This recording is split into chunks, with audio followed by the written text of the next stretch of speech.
How to multiply mixed fraction? Look, this is a mixed fraction, this is a mixed fraction. We need to multiply this mixed fraction by this mixed fraction. So at first you need to convert this mixed fraction to improper fraction. Then in the second step you need to multiply top to top number and bottom to bottom number. And at last in the third step you need to reduce the fraction that you are getting. So let us convert this mixed fraction to improper fraction. So here is the way. So just like this. So you have to, this is the whole number, so you need to multiply this whole number with this denominator. Then you need to add the numerator. Then you need to take the same denominator. So whole number times denominator plus numerator, and you need to take the same denominator.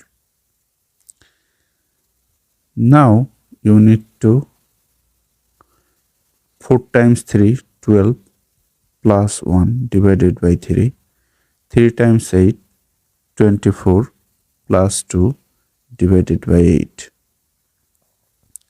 So we are getting 13 over 3 times 26 over 8.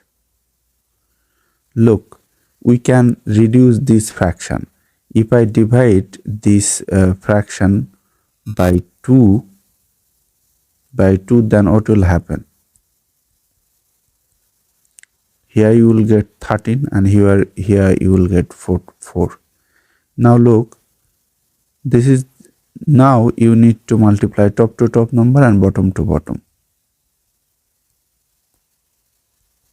So you are getting a new fraction, 13 times 13. So how to multiply? Look, first multiply with this 3. 3 times 3, 9. 3 times 1, 3. Then multiply, now multiply with this 1. This one is in 1's column, 10's column, so 1's column will have 0. 1 times 3, 3. 1 times 1, 1. So 9, 6, 1. 169. And here 3 times 4, 12. Look, this is an improper fraction. So we need to convert this improper fraction to mixed fraction. This is improper fraction because numerator is greater than denominator. So to convert this improper fraction to mixed number, we need to divide the numerator 169 by the denominator. Look, consider this digit 16. 12 goes into 16 one times. 1 times 12, 12. If you subtract, then you are getting 4. Bring down this 9. Okay, if you take here 4 times 12, that is 48. If you subtract, then 1. Look, quotient will be the whole number, remainder will be the numerator, and divisor will be the denominator. So this is the mixed number. A mixed number has two parts, whole number part and fractional part. So this is the answer.